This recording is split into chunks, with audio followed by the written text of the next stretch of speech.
Today we will learn subject English from standard 5th English medium, जिसमें आज हम story पढ़ने वाले हैं Rip Van Winkle. Okay, the story is about Rip Van Winkle, a good natured but lazy man who goes away into the hills and falls asleep. He awakes 20 years later. Rip find that quite a few things have changed. मतलब एक rib Van विंकल नाम का एक man था, एक आदमी था जो बहुत ही अच्छा आदमी था, लेकिन एक गलत बात उसमें ये थी कि वो बहुत ही लेज़ी, बहुत ही आलसी था. एक दिन क्या होता है, वो हिल्स पे जाता है, माउंटेन पे जाता है और वहाँ पे वो सो जाता है, और जब वो उठता है तब 20 इयर्स हो चुके थे और वो देखता है कि बहुत सारी ऐसी चीज़ें हैं जो बदल गई है. सो हम देखेंगे स्टोरी कि क्या है स्टोरी में. Many years ago at the foothills of the Catskill mountain was a little village. जो कार्टस्किल नाम का जो माउंटेन था वहाँ पे एक बहुत ही छोटा सा विलेज था. Okay, in the village lived a simple good nature fellow named Rip Van Winkle. और उस गांव में बहुत ही अच्छे नेचर का एक आदमी रह रहा था जिसका नाम था Rip Van Winkle. He was a kind neighbour ready to help anyone.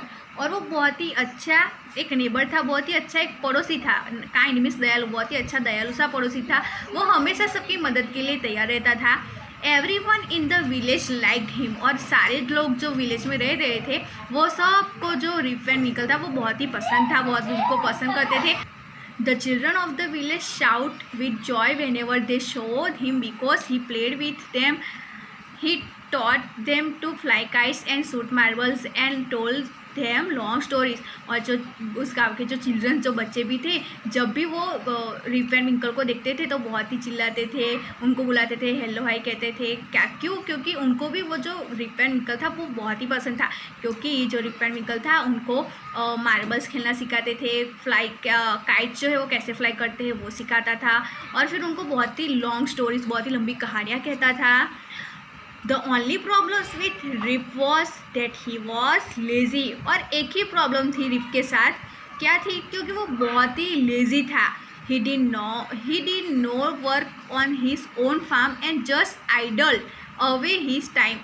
और वो अपने जो फार्म है, जो खेत है, वहाँ पे वो काम नहीं करता था. वो एक आइडल में सोता ही रहता था, पड़े ही रहता था. His fishes were falling to pieces. Fancies का मीनिंग क्या होता है? सो जो एक दो खेतर जब अलग, जो खेत जो है वो अलग दूसरे से होते हैं तो वहाँ पे स्टील की या फिर तारे या फिर स्टील की जो वायरें वो लगाई जाती है एक खेत को दूसरे खेत से अलग रखने के लिए. तो वो जो था, जो फेंसिस, वो भी टुकड़े होकर गिर रहे थे. His cow was going अस्ट्रे. और उसकी जो गाय थी वो भी यहाँ वहाँ घूमती रहती थी. Weeds grew on his farm. Weeds का मीनिंग क्या होता है? जो फालतू जो घास होती है वो उसके फार्म में ग्रू हो गई थी. Rip's constant companion was his dog. और रिप जो है उसका एक कॉम्पोनियन था, एक पार्टनर था, उसका नाम था वो था एक डॉग, उसका नाम था Wolf. Okay, to avoid work he would walk away into the forest with his dog. और वो वर्क जो काम है उसको अवॉइड करके वो उसके साथ फॉरेस्ट जंगल में जाता था. वन डे, एक दिन क्या होता है, Rip just walked on the reach the highest part of the mountain. और रिप जो है वो जाता ही जाता है, चलता ही जाता है, और वो कहाँ पहुँच जाता है? तो जो माउंटेन है उसके जो हाईएस्ट पार्ट है, जो ऊंचा पार्ट है, वहाँ पे वो पहुँच जाता है. Tired after his long climb, he lay down and began daydreaming. और बहुत ही टायर्ड हो चुका था वो इतना सब चलने की वजह से, तो वो क्या हो जाता है, वहाँ पे सो जाता है और वहाँ पे डे ड्रीमिंग, दिन में वो सपने देखने लगता है. It was soon evening and he realized it would be night by the time he reached his village. और जब वो उठता है तो देखता है कि अब इवनिंग होने वाली है, उसको टाइम से पहले, अपने नाइट होने से पहले अपने गाँव में पहुँचना होगा. ओके, उसके बाद है Suddenly he heard a voice calling out, Rip Van Winkle, Rip Van Winkle. सो अचानक से ही उससे एक आवाज़ सुनाई देती है, कोई उससे पुकारता है कि Rip Van Winkle. He looked around and saw a short old man was thick hair and grizzled beard walking towards him with a barrel. So जो वो अपने अराउंड देखता है कि उसको किसने पुकारा, तो वो देखता है कि बहुत ही छोटा सा आदमी था जिसके बहुत ही लंबे बाल थे और बहुत ही लंबी उसकी जो दाढ़ी थी वो बहुत ही लंबी थी, और उसके हाथ में एक बैरल का मीनिंग क्या होता है? बैरल का मीनिंग होता है अ वुडन कंटेनर। ऐसे इस आदमी के हाथ में जैसे इसे बैरल कहते हैं। Okay, so he made sign to help him carry the barrel, और वो अपने हाथ से ऐसे साइन बनाता है कि मेरी हेल्प करो इस बैरल को लेने में। So Rip hurried to help the stranger who caught his hand tightly. तो जो रिप है वो तुरंत ही जाता है और उसका हाथ पकड़ता है। उसके बाद together they reach a place where there were some more old looking man. So जो बैरल है उसको लेकर फिर जब वो वहाँ पर पहुँच जाते हैं जहाँ पे उनको पहुँचना होता है, प्लेइंग 9 पिन्स, और वहाँ पे ऐसे बहुत सारे आदमी थे जो उस ओल्ड मैन की तरह थे, और सब लोग 9 पिन्स जो है वो खेल रहे थे। They were all dressed the same way and all them had beards of various shapes and colours even though they were playing a game their faces were serious and there was silence. और जो सारे के सारे जो आदमी थे वो एक ही ड्रेस में थे, और उनकी जो बियर्ड थी वो अलग अलग जो शेप है उस अलग अलग शेप में थी, और उनके कलर्स भी अलग अलग थे, और वो सब लोग गेम खेल रहे थे। फिर भी सबके फेस जो है वो बहुत ही सीरियस टाइप के थे, और सब लोग बहुत ही साइलेंस थे। The only sound was the noise of the balls, और जो साउंड आ रहा था वो सिर्फ वो जो गेम खेल रहे थे बॉल्स का, सिर्फ उसका ही साउंड आ रहा था। Which echoed in the mountain like thunder, और जो बॉल्स का साउंड था वो माउंटेन पे एक थंडर की तरह वो गूंज रहा था। थंडर का मीनिंग क्या होता है? बादल जो गरजते हैं उसके साउंड को थंडर कहते हैं। तो थंडर के जैसे वो बॉल्स का साउंड माउंटेन पे गरज रहा था। As Rip and his companion reach them they stop playing and stayed at Rip with a fixed gaze. तो जब रीच और उसका जो कंपेनियन मतलब वो जो डॉग था वो वहाँ पे पहुँचते हैं, तो सब लोग जो छोटे छोटे जो आदमी थे वो सब के सब रिच की तरफ स्टेड मतलब देखते ही रहते हैं। रिप वॉज रियली फ्राइटेड, और जो रिप है वो बहुत ही घबरा जाता है, बहुत ही डर जाता है। His companion emptied the contents of the barrel into glasses and made Rip drink it. तो उसका जो कंपोनेंट था वो क्या करता है, तो जो बैरल है उसको ग्लासेस में क्या करता है, खाली करता है, निकालता है, और उसमें से एक ड्रिंक बनाता है। और वो ड्रिंक किसके लिए बनाता है, तो रिप के लिए वो ऐसी ड्रिंक बनाता है। Rip obeyed as he was trembling with fear since he was thirsty. He drank a few more glasses and slowly fell into a deep sleep. और वो बहुत ही घबरा जाता है, वो मना भी नहीं कर सकता था वो ड्रिंक पीने के लिए, और वैसे भी वो बहुत ही थक चुका था इतना क्लाइंब करने की वजह से। इसलिए वो क्या करता है, वो जो ड्रिंक है उसको वो पी जाता है, और फिर वो बहुत ही गहरी नींद में सो जाता है। On waking up he found that he was at the place where he had first met the old man. तो जब वो जगता है, जब वो उठता है, तब वो देखता है कि वो उस जगह पे है जहाँ पे वो पहले वो ओल्ड मैन हो, वहाँ जहाँ पे वो ओल्ड मैन को मिला था उस जगह पे वो अपने आप को पाता है। he rubbed his eyes, it was a bright sunny morning.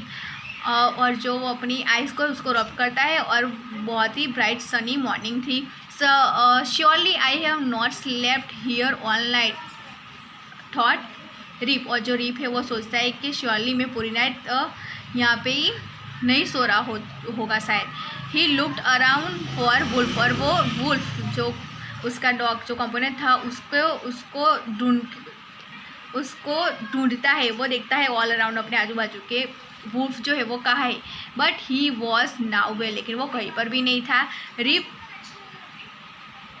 whistled for him, wolf, wolf. He then shouted, no dog was to be seen. Where has this dog gone? He muttered to himself, वो अपने आप में मटर miss अपने आप में ही गुनगुनाता रहता है, कहता रहता है कि डॉग जो है वो कहाँ चला गया है, वो उसको पुकारता है लेकिन जो वुल्फ है वो आता ही नहीं है। He began to descend the mountain to go back to his village. Descend में क्या होना, तो नीचे उतरना, वो माउंटेन से नीचे उतरता है विलेज में वापस जाने के लिए। क्या होता है, as he neared the village he met a number of people but he didn't know any of them। और जैसे वो अपने गांव के नज़दीक पहुंच जाता है, वो बहुत सारे ऐसे लोग हैं उनसे मिलते हैं लेकिन वो उसमें से किसी को पहचानता नहीं है। The villager also stared at him equally surprised, who is this man said one. और जो विलेजर्स थे जो गाँव के, वो भी उसको ऐसे ही सरप्राइज होकर देखते रहते हैं कि और उसमें से कोई कहता है कि ये आदमी कौन है। I have never seen him before said another, look at his long white beard and his wrinkle face. और वो कहता है और जो दूसरा आदमी है वो कहता है कि आई have never seen him before, मैं उन्हें उसको आज से पहले कभी यहाँ पे देखा नहीं। और उसकी आइज़ और उसकी बियर्ड को देखो, उसकी दाढ़ी को देखो, उसके फेस को देखो। On hearing this Rip stroked his chin and to his astonishment he found his beard has grown a foot long and it was all white। और जैसे ही वो आदमी ऐसा कहता है कि उसकी बियर्ड देखो, तो वो क्या करता है, अपनी बियर्ड है उसको छूता है, अपनी चिन को है उसको छूता है। और फिर उसे पता चलता है कि उसकी जो बियर्ड है वो इतनी लंबी हो चुकी है कि उसके पैर तक आ रही है। An old woman walked up to him and looked at his face for a moment. और एक ओल्ड वूमन थी, जो बूढ़ी औरत थी, वो वहाँ पे आती है और उसकी तरफ देखती है और थोड़ी मोमेंट के लिए, थोड़ी देर के लिए उसको देखती रहती है। Then she exclaimed it is Rip Van Winkle. और फिर वो कहती है कि तो है Rip Van Winkle, welcome home again. और वो कहती है तुम्हारा अपने घर में वापस से पहले से फिर से स्वागत है। Old neighbour where have you have this 20 years ago। और वो कहती है कि ओल्ड नेबर, तुम जो मेरे पड़ोसी हो वो 20 लॉन्ग ईयर्स मतलब कि 20 साल से कहाँ पर थे।